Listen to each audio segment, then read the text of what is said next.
皆さんこんにちは、みさとです。私は今大阪メトロ中央線夢洲駅で下車して地上に出ました。これから大阪・関西万博会場に行きます。万博の東ゲートからの入場です。ちなみに歩いているこの時間は金曜日の15時過ぎ、遅めの入場ですが、今回は夜間券を利用しての万博です。17時からと書かれていますが、夜間券はトワイライトキャンペーン中は16時から入場できます。1時間早く長く楽しめるので、16時に入ろうとこの時間に来ています。15時25分ぐらいからここに並んで、16時ちょうどぐらいまでここで待ちました。万博には折りたたみ椅子が必要と聞きますが、こういうシチュエーションだと欲しくなります。16時頃に列が動き出しまして、東ゲートに向かいます。ここでは荷物チェックですが、空港と同様の検査をします。そして QR コードをリーダーに読み込ませてゲート通過完了です。ということで東ゲート通過完了です。時間は16時13分になっていました。入場してから10分経過後、当日分のパビリオン予約ができるのですが、行きたかったガンダムのパビリオンの予約枠、この時間に予約できる分は全て埋まっていました。残念。他のところも予約で入るパビリオンは予約がほぼ埋まっており、今回は予約なしで入れるところを回ることにしました。ちなみにスマホを触っているのは地図を表示させています。 X の辻さんの地図を使わせていただいています。パビリオンごとに予約かそうでないことが分かり、非常に便利でした。東ゲート広場の正座しているミャクミャク、人が全然絶えないぐらいに人気です。最初に覗いてみたのは大阪ヘルスケアパビリオン。人間洗濯機のあるところは予約が必要で、ここの予約不要のエリアに行こうとしましたが、入場制限中となっています。やはり人気なんですね。諦めて大屋根リングの方へ向かいます。木を組み合わせたこの構造、下から見上げると圧巻ですね。一周すると2025メートルで歩いて30分だそうです。今回は時間の都合で歩いていませんが、一周するだけでも面白そうですね。地図を見ながらどこへ歩いていこうかと考えていたら、警備ロボットがいました。この人混みでもちゃんと人を避けてくれています。ロボットの下に見えたのが万博デザインのマンホール。コースターにしてほしい気もしました。ちらっと見えたアイルランド館は確かこの日から当日予約に変わったばかりでした。予約できていませんので前を通り抜けます。夕方16時を過ぎても日差しがきついです。日傘も必要ですし、大きめの日差しがついた帽子がいりますね。今回は夕方から短時間で回るため、あまり列に並んでいると行列に並ぶ時間の方が長かったりするかもしれないので、比較的行列待ち時間が少なさそうなところを狙っていきます。右に見えているのがコモンズ A 館。コモンズなんとか館は複数の国が入ったパビリオンです。大屋根リングの円の真ん中付近にある静けさの森の中を歩いています。ここまで来ると人が減りました。野山に来た雰囲気ですけど、ここは埋め立て地ですので人工的に植栽されたものです。こういう場所の方が落ち着きますね。スシローや姫路駅の駅そばが見えてきました。まだお腹が空いていないので入りません。そこを過ぎるとコモンズ B 館と C 館が向かい合わせになっています。右側のコモンズ B 館から入ることにします。しかしここも結構並んでいますね。入ったのはいいですが、撮影禁止の表示があったので最初は控えていました。でもそれは各ブースで禁止表示があった場所のみだそうなので撮影再開。こちらはタンザニアのブース。アフリカ南部赤道よりも南にある国です。タンザニアにはあのアフリカ最高峰の山のキリマンジャロがあり、キリマンジャロコーヒーでも知られていますね。こちらは同じくアフリカ南部の国ザンビアのブースです。こういった感じであちこちの国の民芸品やその国の様子を何カ国も一度に見ることができるのが万博の醍醐味ですね。こちらはザンビアのハカインデ・ヒチレマ大統領。このブースはナウルです。太平洋のここにある国です。X のアカウントでよくお見かけするので見たいなと思っていました。先ほど出ていましたが、面積は東京都の品川区ぐらいで、世界で3番目に小さい国で、人口は1万2000人ほど、太平洋の南の島という感じでしょうか。林鉱石君というゆるキャラがいますが、かつては林鉱石の産出で栄えたそうです。こちらはガンビア。西アフリカの大西洋に面した国です。ガンビア川に沿った東西に細長い形の国です。この織物は触って感触を確かめてくださいとありました。見るだけでなく触ってガンビアを感じることができます。太鼓も叩きますよね。続いてコモンズ B 館のお向かいのコモンズ C 館へ。並んではいますがスムーズに動いているのでほとんど待たずに入れました。ウクライナのブースです。ここは少し行列ができていました。中には入っていません。スロベニアのブースに来ました。ここではレース編みの実演がありました。これが編むデザイン画なんでしょうね。緻密なレース編み、すごいなと思いつつ見ていました。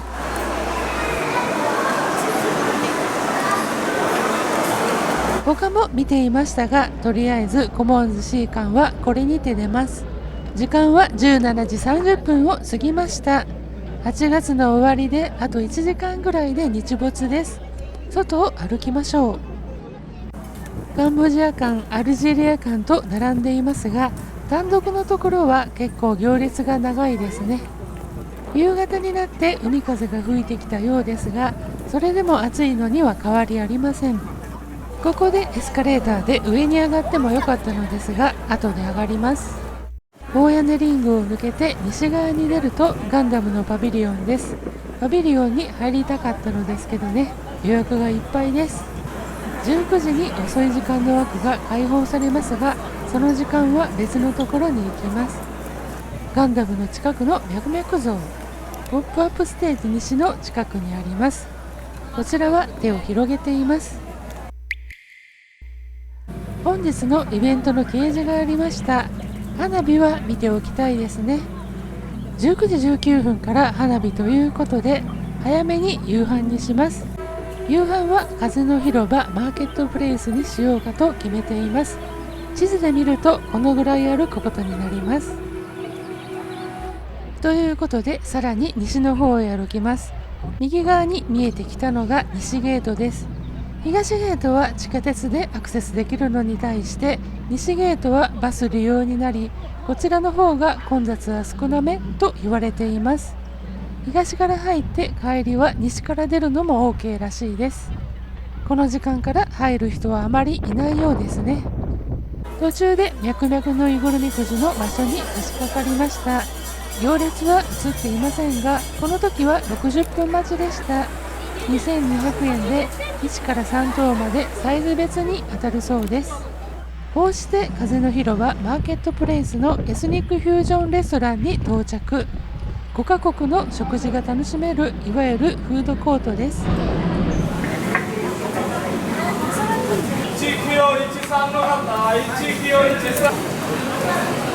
夕飯は私はチキンビリヤニにしました。オーダーの時にドリンクを何にしようかと迷っていたら、スタッフの方がラッシーラッシーというのでおすすめなんでしょうね。それにしました。チキンビリヤニとラッシーが来ました。お値段の方は万博価格です。チキンビリヤニメニューと少し違う気がしますが、気にしないことにします。ちなみにラッシーはカルピスとヤクルトの中間みたいな不思議な感じの味でした。ビリヤニのお米は乳麺を細かく切ったような見た目ですね。エスニックなスパイスの効いたお味でした。と突然演奏が始まりました。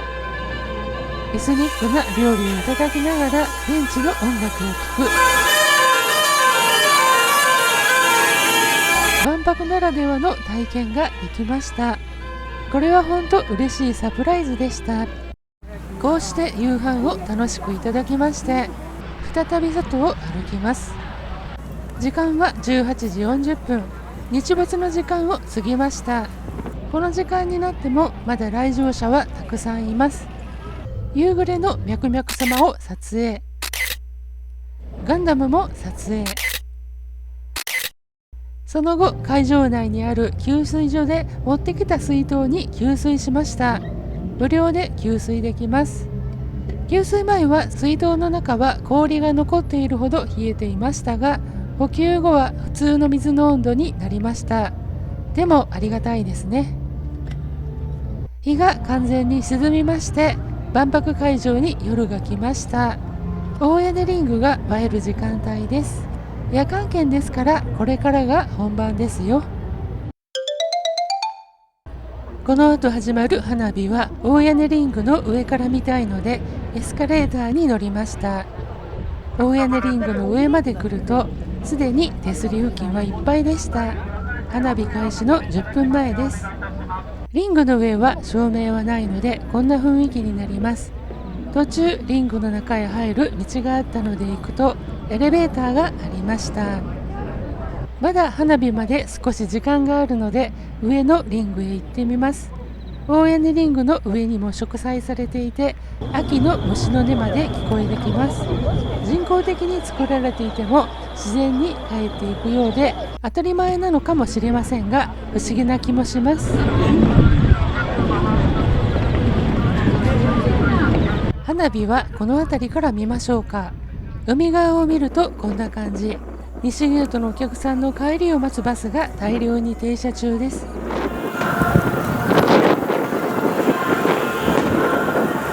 こうして花火が始まりました。花火自体はどこでも見られますが、大屋根リングの上から見た花火はやっぱり何か思い出に記憶に残りそうですね。花火が上がっている間はずっと小袋の万博の歌が流れていました。歌が流れている間が花火ショーの時間だったかもしれません。4、5分ほどです。花火が終わると一時的にエスカレーターの下りラッシュになります。なかなか降りることができません。20分ほど待ってようやく下りエスカレーターに乗りました。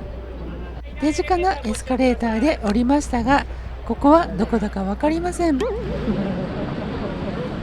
地図で見ると進歩の広場へ出るエスカレーターを降りたようです。コモンズ D 館がありました。この後はイベントに行ってみようと思います。今踏切みたいなのがありましたね。車を通る時だけ閉める感じでしょうか。万博公式サイトのマップには現在地を GPS を使ってわかるので、今どこにいるのか便利でした。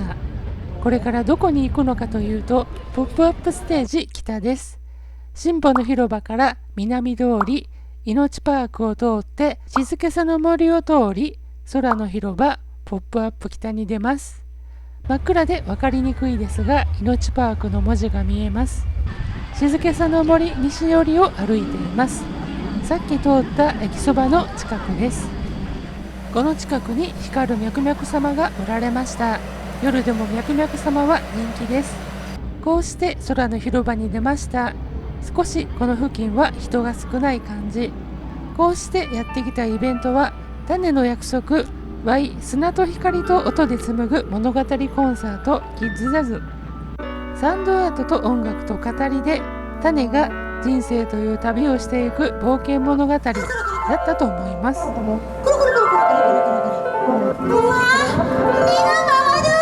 パビリオンや展示を楽しむだけでなくて、イベントを楽しむのも万博ですよね。この後アゼルバイジャンのパビリオンにも行かれました。予約なしで入れますが、行列の動きがなさそうなので先に進みます。そしてお手洗いに行こうとここに来ましたが、男性の方と個室が見えたので、何か間違えた？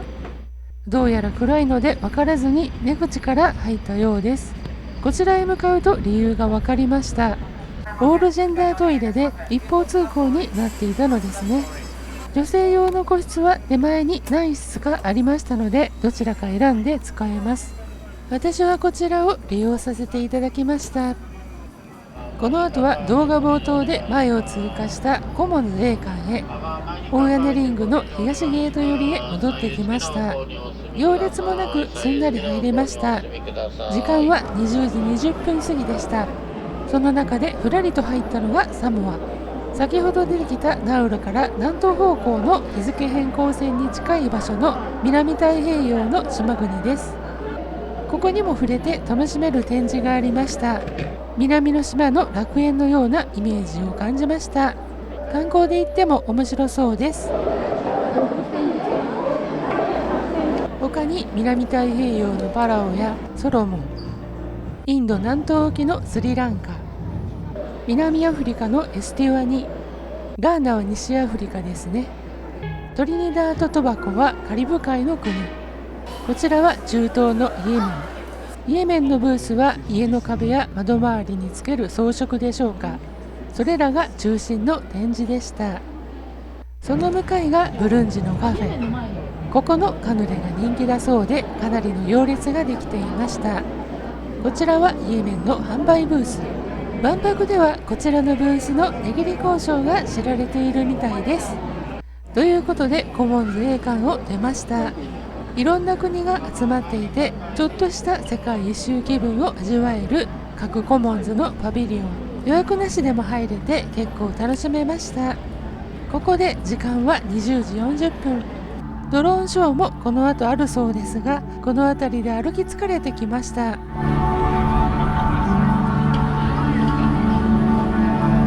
大屋根リングのエスカレーター。この時上りは空いていますが、この後間もなくかなりの行列になりました。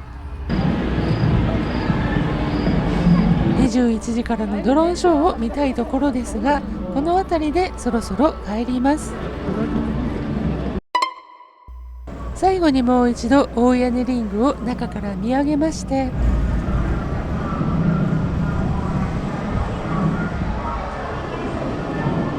東ゲートから出る前にオフィシャルストアでお土産を買います。こちらは大丸松坂屋百貨店の万博オフィシャルストアです。入るのにもかなりの行列でした。ようやく入店して脈々様を1人連れて購入して帰りました。レジ待ちの行列です。そんなに待たずに済みました。ありがとうございます。お店を出たのが21時15分。東ゲート出口は人でした。でもゲート出口までは10分ほどで出られました。問題だったのはこの先で、一度に駅にこれだけの人が殺到すると改札内がパンクするので、夢洲駅まで広場の周囲をぐるっと迂回して駅の中への入場制限を行う感じでした。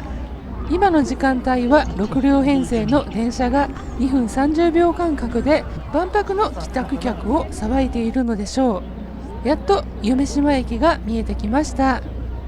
夢洲駅コンコースへ降りるエスカレーターに乗ったのは21時55分。